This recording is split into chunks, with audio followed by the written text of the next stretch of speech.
Welcome, boys. Oh, wow. Even got the big headphones. What are we doing with these? We're going to double this as a podcast this time. I love it. Check, check. Is this thing on? Can you hear me? Oh, yeah. I got you. I got you. Adjust it. Make sure it's not too beard heavy. Yeah. It's a little more comfortable than we're used to with anything when it comes to drop. Absolutely. I like that. I feel like I'm in a helicopter. All right. Let's get this started. A decade ago, the idea of Dropped was born. The Keefer brothers were embarking on a journey that would not only win awards, but pioneer a new era of outdoor television production. With the conclusion of the 7th season, executive producer Jason Brown sits down with the Keefer brothers for a behind-the-scenes look at the evolution of Dropped. Well, 7 seasons. It doesn't seem like 10 years ago we came up with the idea of Dropped. And it wasn't Dropped at the time. It was whatever the working title was. But over the years, it's evolved into something that has created memories for us, memories hopefully for the audience. And I believe that we changed a few things along the way. Oh, no doubt. I mean, Dropped was an idea literally over a bottle of whiskey. It went from 10 days in Alaska to no food to what it is today. And I think we've challenged ourselves each season with like completely different challenges. Well, and every season's been different. The premise may stay somewhat the same, a 30 days, middle of nowhere, what you got on your back. But every trip is completely different. Yeah, you know, I'm going to blame the 30-day thing on you. Yes, it was me. You thought of that? Yep. But, you know, at the time, it was a time in outdoor television where parody was everywhere. Yep. And we wanted to separate Dropped from the rest. And we figured 30 days, who's going to commit that?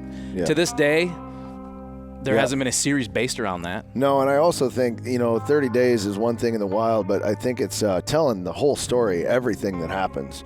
The arc of what it is, I think is big game changer for us is there's nothing we don't show, and sometimes it's pretty brutal. Yeah, and let's be honest, hunting is not always success. I mean, the success for us is in the story of what it's like to be out there as brothers for 30 days, giving it our best shot.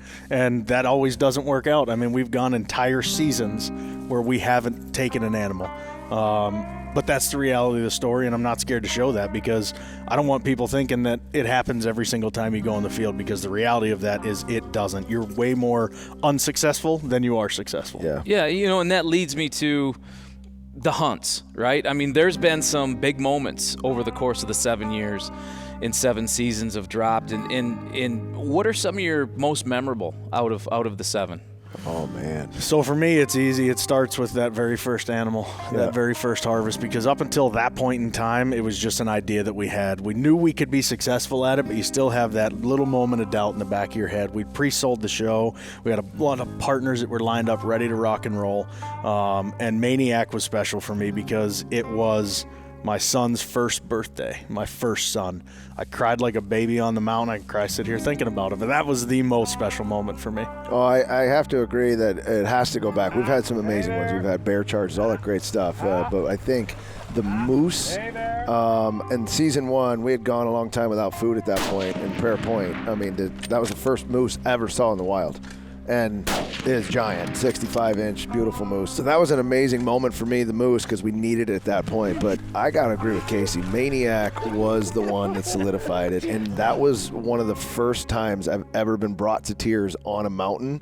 And I don't know if it was just the emotion and knowing that it was Ryder's birthday, everything that went into that, it made it real at that very moment.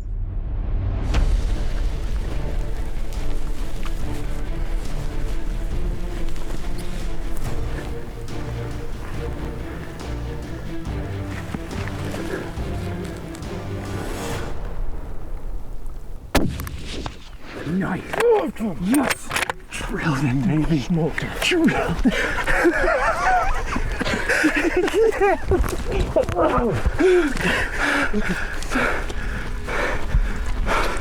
On top of the world. From down there. Oh my lord. It's right there. Maniac. Crushed him, dude. Yes. Maniac. Oh my gosh. Look at that. We started. Oh, just drilled him.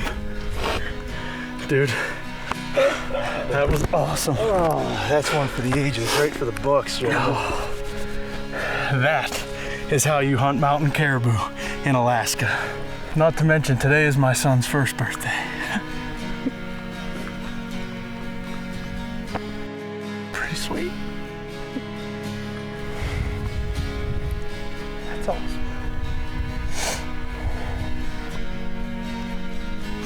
That's for Ryder.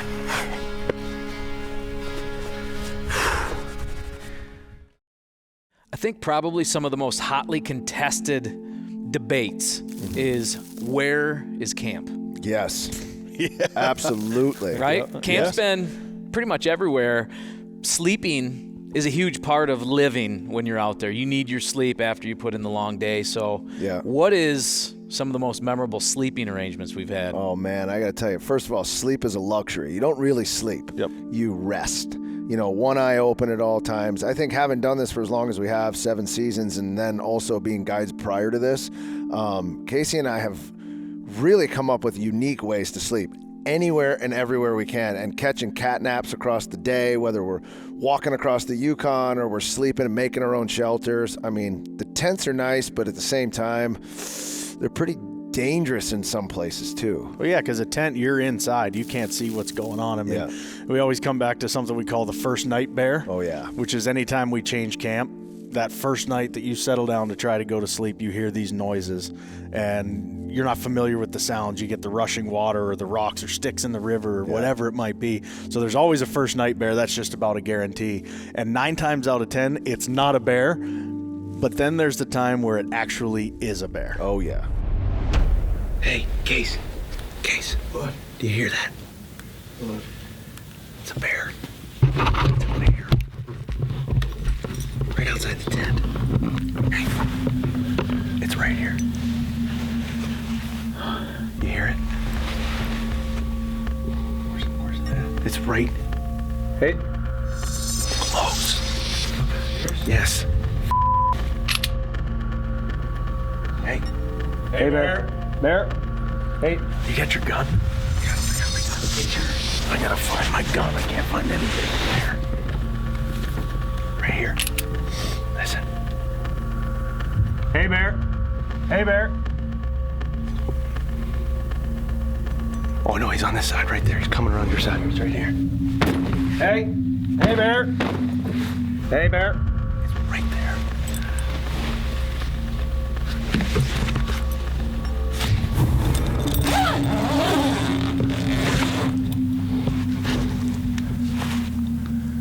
Hey, Bear. I'm sweating right now. My heart is pounding. My God, it is cold in here and I'm sweating. So close.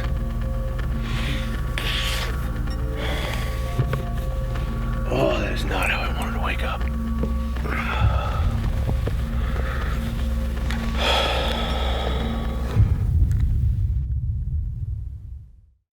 So there's a lot of serious moments when you're out there trying to survive, obviously. But we have our share of fun out there, too. There's been moments that live in infamy, in story, that we'll never forget. Oh, never. We try to have as much fun as possible. The thing about Dropped is it's really hard to laugh when you're starving. Yeah. I mean, in all honesty, that's the hardest part about it is like a lot of times we're fighting for every inch out there. So it's really hard to laugh and be funny, but there are moments 100%. You know, the time Chris hooked me in the face, for instance. I Which mean, time? He's done it way more Which than time? once. He hooks me in the face all the time, but stuff like the wrestling masks. I mean, you know, just those morale boosters, those things that we try to inject into the show that are like, okay, guys, we're out here having fun. I know it's tough. I know it's hard, but we're trying to have fun with it. Yeah, and we got to throw it out to our buddy Jeff Schuster. Yeah. For the masks. El Jefe. He gave those to me, and I secretly slid them deep into your packs. Yeah. And we needed them. Oh, we were needed it. deep snow that We day. needed it bad. We were buried in snow. I think September 3rd, the snow came in, and it didn't leave till like the 9th or 10th. We were weathered in. Feet of snow we were in. It was just brutal. So, yeah, we needed them. And then anytime you work in stuff like horses, I mean, naturally, you're going to get some outtakes. To this day, it's probably one of the funniest things I've ever witnessed in my life is Jason trying to get on a horse. And I know that horses are not his favorite, but I got to tell you something. I watched him try to get on that horse, and luckily, one of the guys at the time was running camera, got some behind the scenes of that, and we had struggled with his horse most of the time anyway, and trying to film off of a horse is very difficult. Oh, yeah. And I could just remember him trying to get up there, and the cameraman just gets worked. Hey! Come on, you It's stirrup. You mother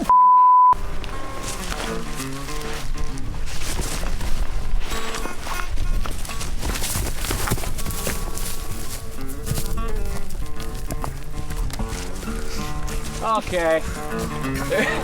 My horse is gone.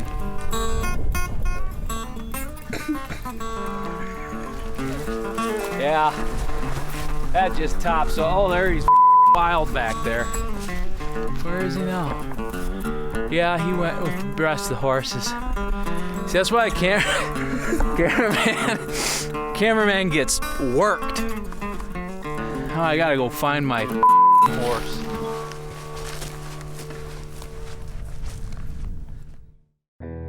So food obviously plays a huge role since we don't bring any.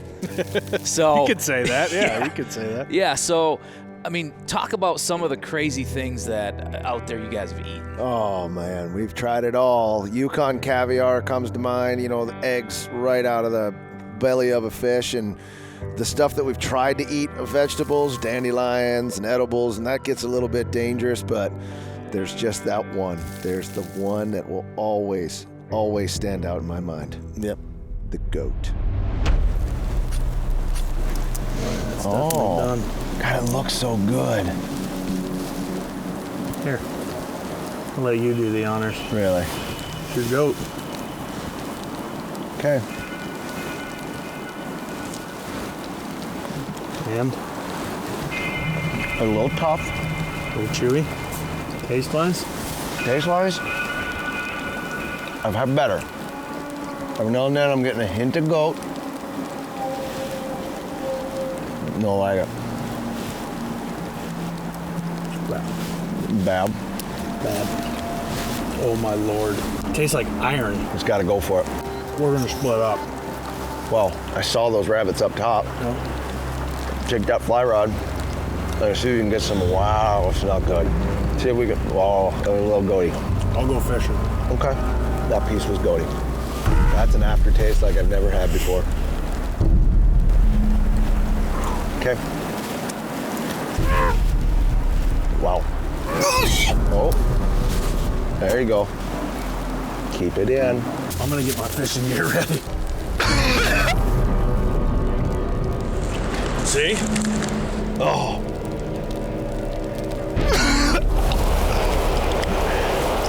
Oh. That is the worst thing I've ever had to eat in my life. Obviously, your brothers. Oh, yeah. Obviously. Obviously. Obviously.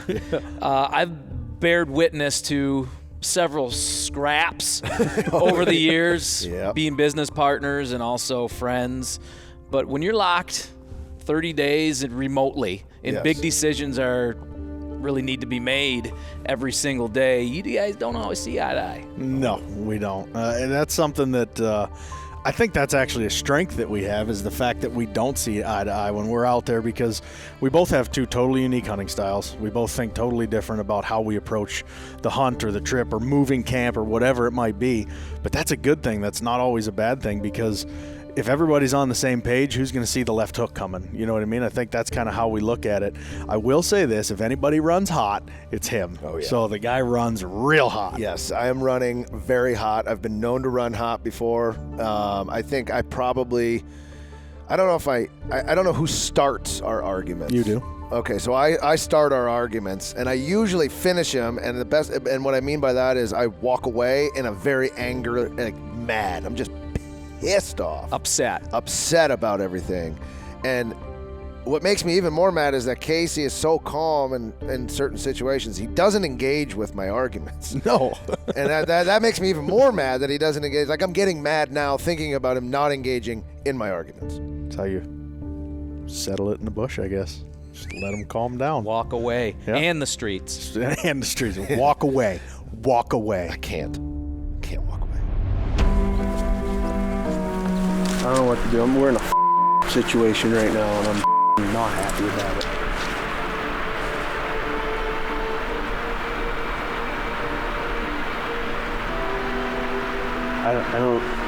I've never felt this way right here, where I have no idea what's around the next corner. I have no idea what to do.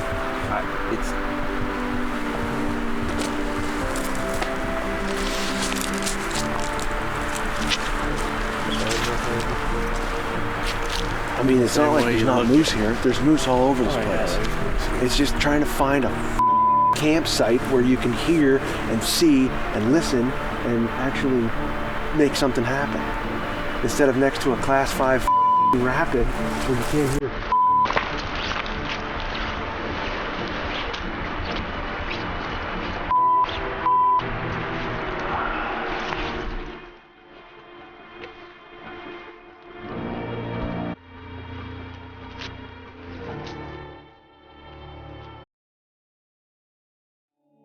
There's 2 big days in every season of Dropped.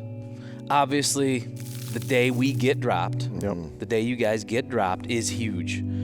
It sets everything up for you. Yep. But the day you start looking forward to, almost immediately, the minute you think about your kids or your family, your wife, is the extraction day. Getting to that point is successful because at that point we know that the story has been built, everything's behind us, and we're hopefully safely to that point and extracted. That is a big day. Extraction day is a huge day. For me, Extraction day is flat out the most bittersweet day of the whole trip, though. No doubt. Yes, you're looking forward to getting home to, your family. Just normal routine, a shower, food when you want it, how you want it, all these different things. Like, you're going back to the life of luxury, so that's awesome. But at the same time, like, for me, I'm built to be out there. I'm born to be out there. That's what I do. That's what I love. That's my passion in life. So it's a hard day, and I've always said since the very first Dropped that a little piece of me stays behind in every single place that we've ever been. And I think that rings true because I have memories for a lifetime, not only in my head, but memories that are captured on video and shared with other people of a lifetime of my life out there. So Extraction Day is a really tough day, as much as it is kind of a celebratory day.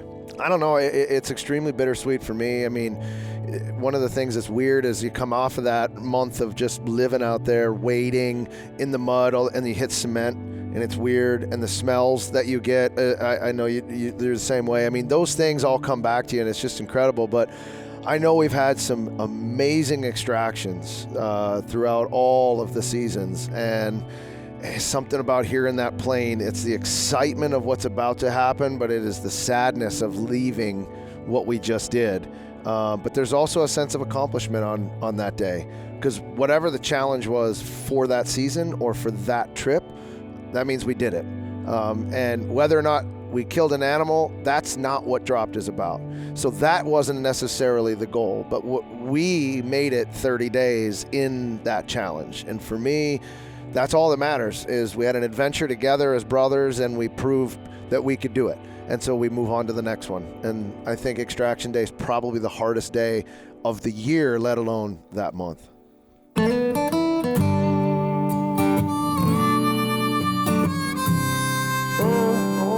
Big moments are made possible by the little things.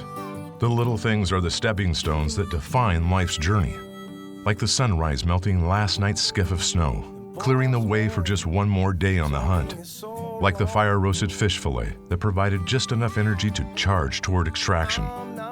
The little things make the big moments that much sweeter. Knowing what it took to earn that mouthful of red meat. Remembering what you endured when you're finally able to hug your wife and kids again. From the anticipation of the drop to the bittersweet moment of extraction. These are the lessons learned. To know where you belong and to not take a single moment for granted.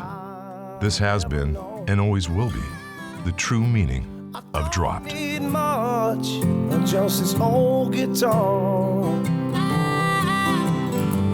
Lord, please carry me to the front door. To the front door.